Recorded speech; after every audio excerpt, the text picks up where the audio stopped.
ఏమైందండి మీకు? చెప్పకుండా వచ్చేశారు. ఇంతకు ముందెప్పుడు ఇలా చెయ్యలేదు. అయినా నేను మిమ్మల్ని 2 రోజుల ముందే అడిగాను. అప్పుడు కూడా మీరేమీ చెప్పలేదు.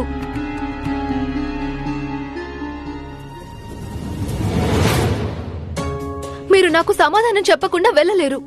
నేను మిమ్మల్ని అడుగుతున్నాను, నాకు జవాబు చెప్పండి. మీ మనసులో బాధ ఏంటి? అది మిమ్మల్ని లోపల తినేస్తుంది. నేను తెలుసుకోవాలి. ఇప్పుడే మీరు నాకు చెప్పి తీరాలి.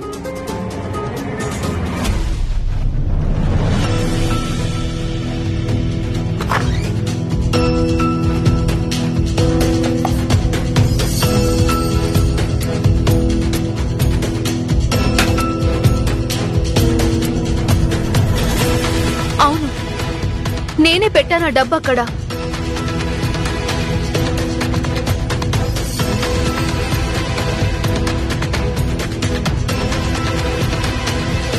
ఏంటి మీరేమంటున్నారు? ఆ డబ్బు నేను మన సంపాదనలోంచి దొంగిలించి అక్కడ దాచానా?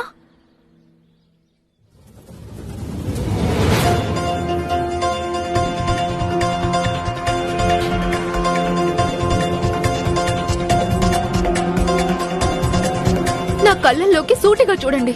చూసి నేను ఏం అడుగుతున్నానో దానికి జవాబు చెప్పండి. మీరు అనుకుంటున్నారా ఆ డబ్బు నేను మీ నుంచి దొంగిలించి అక్కడ దాచానని?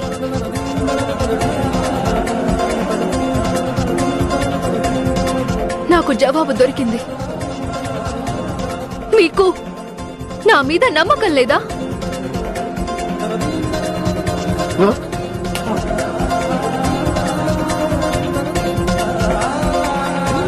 ఒకవేళ మీకు తెలిసినప్పుడు జీతంలోంచి నేను 5 రూపాయలు తక్కువ చెప్పానని, అలాగే మీరు డబ్బును చూసినప్పుడు మరి ఒక్కసారి నన్ను అడుగుండొచ్చుగా. నేనిక్కడ అందరితో పోరాడడానికి సిద్ధపడ్డాను. మీకోసం మీ ఆలోచనల్లోనే మునిగిపోయి ఉంటాను. కానీ మీరు నన్నే దొంగ అంటున్నారు.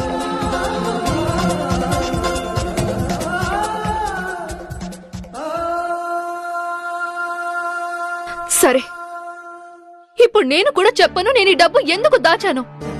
ఎలాంటి సంజయ్ ఇవ్వను. మీరు ఏమనుకుంటారో అనుకోండి.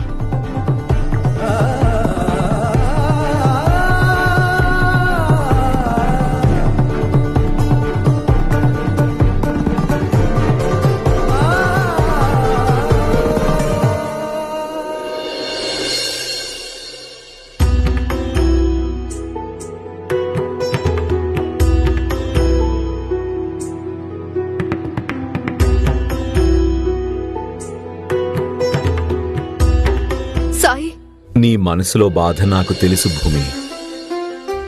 కానీ నాది ఈ దారం కొంచెం చిక్కుపడింది. దీని చిక్కులు తీసి నీ సమస్యకి పరిష్కారం ఆలోచిస్తాను. ఒకవేళ నువ్వు నాకు సహాయం చేస్తే కొంచెం తొందరగా అయిపోతుంది. నువ్వు ఈ చివర పట్టుకో, నేను 2వ చివర నుంచి చిక్కు తీస్తాను.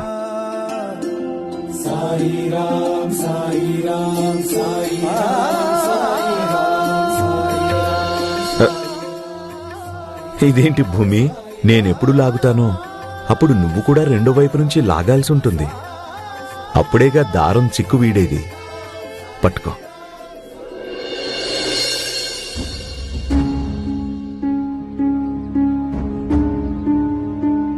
సాయి కాదు, ఒకవేళ దారాన్ని 2 పక్కల నుంచి లాగుతూ ఉంటే అప్పుడు దారం మరింత చిక్కుపడుతుంది, లేదా దారం తెగిపోతుంది. ఇవ్వండి, నాకివ్వండి, నేను చిక్కు తీస్తాను.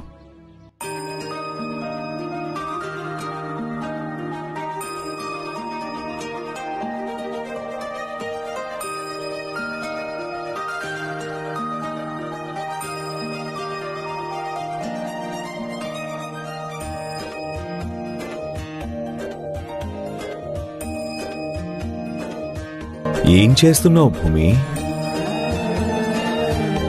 చిక్కుపడిన దారం ఇలాగే వేడుతుంది. సహనంగా, మెల్లమెల్లగా, చాలా జాగ్రత్తగా, నెమ్మది నెమ్మదిగా. ఇదే సరైన పద్ధతి సాయి.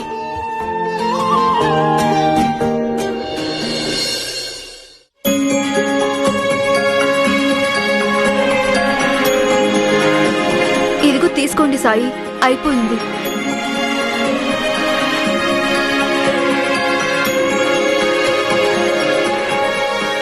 ధన్యవాదాలు భూమి. చాలా తెలివిగా చేసావు నువ్వు. ఒకవేళ నేను కూడా బలంగా లాగితే, నువ్వు కూడా బలంగా లాగితే అప్పుడు దారం ఇంకా ఎక్కువ చిక్కులు పడేది. కానీ నువ్వు సహనం ఇంకా ప్రేమ చూపించావు, అందుకే ఇది చిక్కు వీడింది. కానీ బంధాల్లో చిక్కుముడుల్ని విడదీయడానికి నువ్వు ఇదెందుకు మర్చిపోయావు? ఇందాక నువ్వు మీ ఇంటికి వెళ్తున్నప్పుడు నేను నీకిదే చెప్పాను కదా, ప్రతి సమస్యకి పరిష్కారం సహనం మరియు వివేకం వల్లే దొరుకుతుంది అని. కానీ ఎప్పుడైతే శివ నీ మీద ఆరోపణ చేశాడో అప్పుడు నువ్వు నేను చెప్పింది మర్చిపోయావు. శివాది తప్పే, కానీ ఆ సమయంలో నువ్వు సహనం వివేకం ప్రదర్శించి శివాకి నిజం చెప్పి సమస్యని అక్కడే పరిష్కరించి ఉండొచ్చు.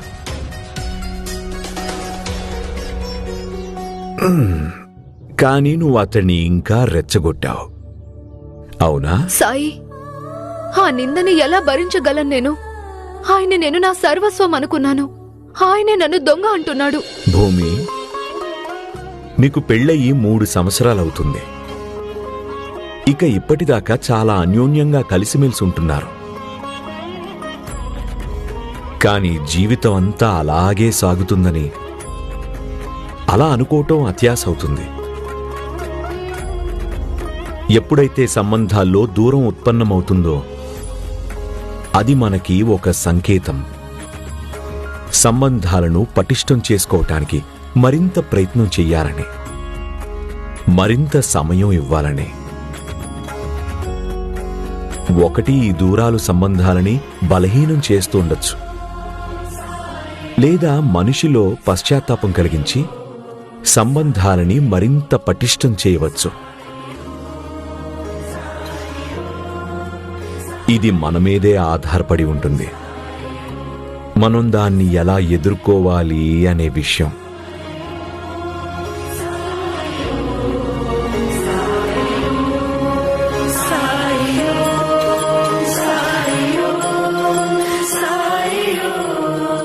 నువ్వు కేవలం రేపటి గురించి ఆలోచించు. నువ్విప్పుడు అదే చెయ్యాలి. ఏదైతే నువ్వు ఆ దారం చిక్కులు విప్పటానికి చేశావో, ప్రేమతో సహనంతో నీ బంధం కూడా పటిష్టమవుతుంది. సాయి, మరి నాకెంతో బాధ కలిగింది, దాని సంగతేంటి? ఆయన నా మీద దొంగతనం నింద వేశాడు. భూమి, నువ్వు ఆ ఒక్క ఆరోపణ కాకుండా వేలాది మంచి విషయాలు మర్చిపోయావా? ఏవైతే శివ నీ కోసం చేశాడో.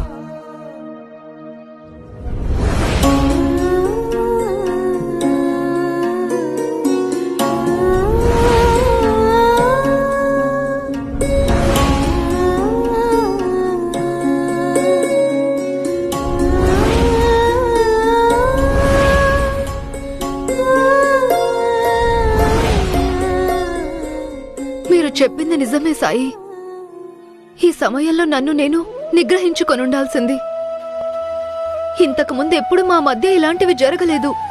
బహుశా అందుకేనేమో నన్ను నేను అసలు నిగ్రహించుకోలేకపోయాను, భరించలేకపోయాను ఆయన నా గురించి అలా అనుకోవడం. ఇక నుంచి జాగ్రత్తగా ఉంటాను.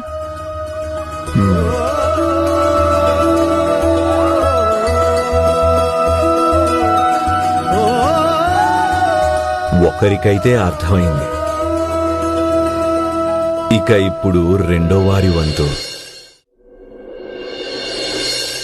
ఇల్లంతా చిందరవందరగా ఉంది.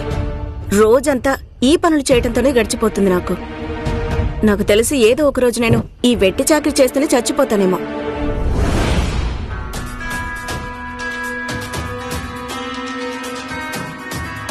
నీకు వైశాలి ఎప్పుడైనా ఏమైనా చెప్పబోతే అప్పుడు నువ్వు ఆమెకు ఇదే విధంగా జవాబు చెప్తావుగా.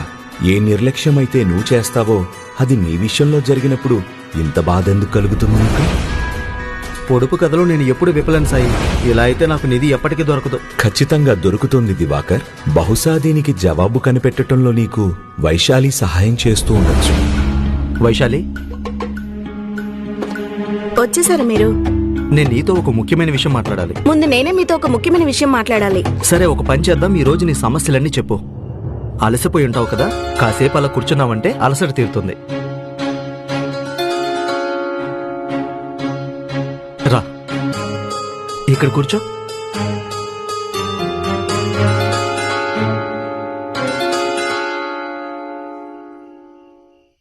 ఇప్పుడు చెప్పు. ఈ రోజు మీరు హఠాత్తుగా ఇలా మాట్లాడుతున్నారేంటండి? ఎందుకంటే రోజు నేను నీ మాటలు పట్టించుకోవడంతో సమస్యలు పెరుగుతున్నాయి. అందుకే నేను అనుకున్నాను ఈ రోజు తీరిగ్గా ప్రశాంతంగా కూర్చుని నువ్వు చెప్పేది వినాలని. ఇక చెప్పు మరి. మీరు ఈ ఇంటి వాలకం చూస్తున్నారా? అటు చూడండి. అత్తయ్య కూరగాయలు కోసి చెత్త అక్కడే పడేసింది. ఇక మామయ్య గారు కళ్ళద్దాలు ఇంకా చేతికరా ఇంట్లో ఎక్కడ పడితే అక్కడే పడుంటాయి. మామయ్య గారు తన లెక్కలు చూసుకొని తన లెక్క పదుల పుస్తకం ఇంకా కాగితాలు ఇక్కడే పడేసిపోతారు. అదిగో అటు చూడండి, ఆరిపోయిన మీ బట్టలు కూడా అక్కడే పడున్నాయి. రోజంతా నాకు అవన్నీ సర్దటంతోనే సరిపోతుంది. ఇంకా వేరే పని చేయడానికి సమయమే మిగలటం లేదు నాకు. నిజమే వైశాలి, నేను ఈ రోజే అమ్మ నాన్నతో మాట్లాడతాను. ఇంట్లో ఒక నియమం పెడతాను, మనమందరం ఎవరి వస్తువులు వాళ్ళని జాగ్రత్తగా పెట్టుకోవాలని. ఇంకా నేను ఆ ఆభరణాల పని మొదలు పెట్టాలిగా. ఆ విషయం మాట్లాడారా మామయ్య గారితో? రేపు నాకు సెలవే కదా, వీలు చూసుకుని రేపే మాట్లాడతాను, సరేనా? ఆయన వెంటనే ఒప్పుకోకపోతే అప్పుడు సమయం తీసుకుని గట్టిగా చెప్పి ఒప్పిస్తాను. నాకు నమ్మకం ఉంది ఆయన ఒప్పుకుంటారని. సరే, నేను విన్నాను నువ్వు చదువులో చాలా చురుగ్గా ఉండేదానివని. హా, నిజమే. అయితే నువ్వు పొడుపు కథలు కూడా బాగా విప్పగలవనుకుంటా. కానీ ఈరోజు ఈ పొడుపు కథలేంటి? అవన్నీ అడగొద్దు. కానీ ఇది తెలుసుకో, నువ్వు జవాబు చెప్పడం అనేది చాలా అవసరం. ఒక్కసారి జవాబు చెప్పావంటే ఆ తర్వాత నేనంతా వివరంగా చెప్తాను. ఇక నాకు పూర్తిగా నమ్మకం ఉంది నువ్వు ఖచ్చితంగా జవాబు చెప్తావని. సరే అయితే చెప్పండి, ఏంటా పొడుపు కదా? ఇతరులకి ఎంత పంచితే అంత పెరుగుతుంది, ఎంత భద్రంగా దాచుకుంటే అంత తోడుగా నడుస్తుంది. కంటికి కనిపించదు కానీ అనుభూతి కలుగుతుంది. అయినా అది లేకపోతే జీవితం అసంపూర్ణమనిపిస్తుంది. ఎంత పెంచితే అంత పెరుగుతుందా? ఆలోచించు ఆలోచించు. అబ్బా, ఆలోచించనివ్వండి. ఏమీ తొందరలేదు, నువ్వు తీరిగా ఆలోచించు. నాకు పూర్తిగా నమ్మకముందు నువ్వు జవాబు కనిపెట్టగలవని. మీరు కూడా ఇంత వింత పొడుపు కథ చెప్పారు. వింటున్నప్పుడు చాలా సులభం అనిపిస్తుంది, కానీ దీని జవాబేంటో అర్థం కావటం లేదు. అయినా మీరేం దిగులు పడకండి, నేను మీకు దీని జవాబు ఖచ్చితంగా చెప్తాను. సరే.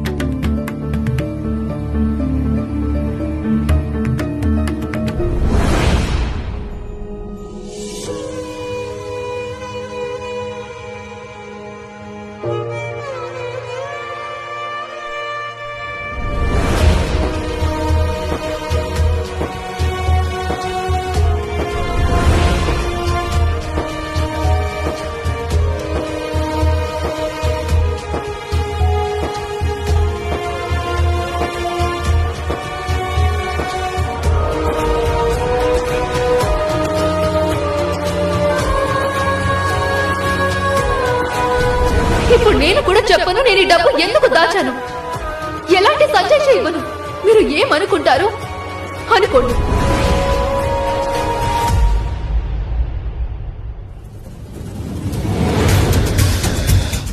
శివ బాబాయ్, మీ వెనకాల పాము వస్తుంది. బాజీ, తనకు వినిపించదు, మనమే ఏదో ఒకటి చేయాలి.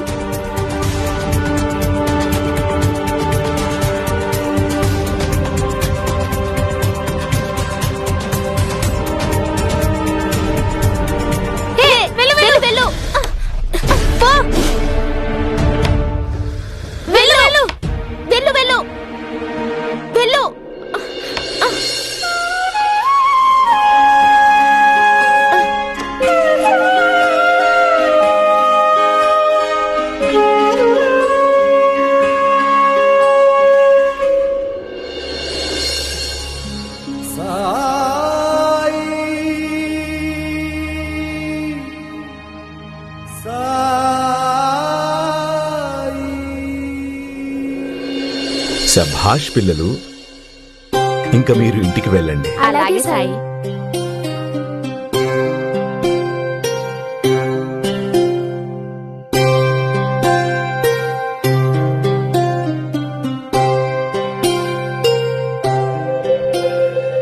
శివ, ఆ పిల్లలు నిన్ను కొట్టటానికి కాదు, పాము నుంచి రక్షించటానికి వచ్చారు. కానీ నువ్వనుకున్నావు వాళ్ళిద్దరూ నీకు హాని చేయబోతున్నారు అని. నువ్వు అర్థం చేసుకోలేకపోయావు కదూ? నీకు ఇదైతే అర్థమయ్యే ఉంటుంది. ఏదైతే కనిపిస్తుందో అదే నిజమవ్వాల్సిన అవసరం లేదు. ఈశ్వరుణ్ణి నేనిదే ప్రార్థిస్తున్నాను, నీకు ఇంకా భూమికి మధ్య అపార్థాలు తొందరగా తొలగిపోవాలని.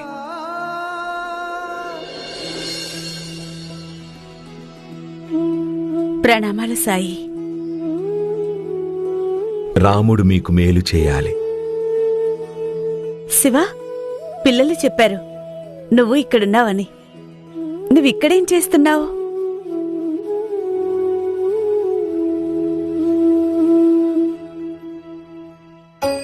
ఒక అవసరమైన అనుభవం పొందటానికొచ్చాడు. పొందాడు కూడా.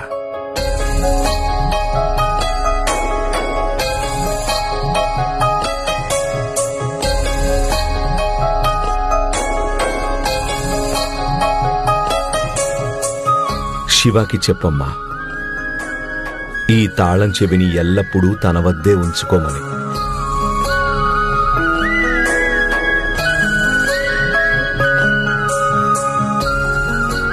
ఇది ఏ తాళం చెవి సాయి? శివాకి చెప్పమ్మా, ఈ తాళం చెవి యొక్క తాళం కప్ప తనకి ఎప్పుడు ఎలా దొరుకుతుందో అదంతా దైవం చూసుకుంటాడు. కాని ఎప్పుడైతే శివాకి ఈ తాళం చెవి తాళం కప్ప దొరుకుతుందో అప్పుడు ఈ తాళంతో ఇతని జీవితంలో చిక్కుముడులన్నీ వీడిపోతాయి.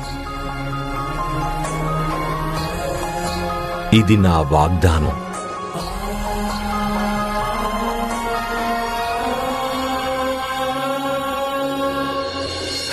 ఈసారి పనవ్వడానికి ఎక్కువ సమయం పట్టింది నాకు ఆ గ్రామంలో.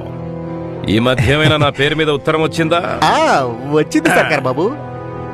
తాతయ్య, ఆ, మీరు వచ్చేసారా? చిరంజీవ నేను రావడమే కాదు, నీకోసం మిఠాయిలు అలాగే కొన్ని బహుమతులు తెచ్చాను. నిజమా? ఆ, ధన్యవాదాలు తాతయ్య. తాతయ్య, నేను మిమ్మల్ని ఇంకొక బహుమతి అడగనా? ఆ. నాకు తెలిసింది శివాబాబాయ్ ఇంకా భూమి పిన్ని వాళ్ళు ఈసారి వాళ్ళ కార్యక్రమం షిరిడిలో చేయబోతున్నారని. అందుకే నేను అది చూడడానికి వెళ్తాను. శివబాబాయి భూమి పిన్య. ఆ, వాళ్ళిద్దరు బొమ్మలాట ఆడిస్తారు. ఇక్కడ అందరూ వాళ్ళని చాలా ప్రశంసిస్తున్నారు. ఇంకా వాళ్ళ కార్యక్రమం టికెట్లు చాలా తొందరగా అమ్ముడుపోతాయంట. నాకు ఆ కార్యక్రమం టికెట్లు తెప్పించగలరా? అరే నువ్వు దిగులు పడకురా. నువ్వెవరి మనవడివి? కులకర్ణి సర్కార్ మనవడివి, గ్రామాధికారిని నేను. నువ్వు అందరికంటే ముందు కూర్చొని దాన్ని చూస్తావా? ఇవిగో మిఠాయిలు అలాగే బహుమతులు. ధన్యవాదాలు తాతయ్య.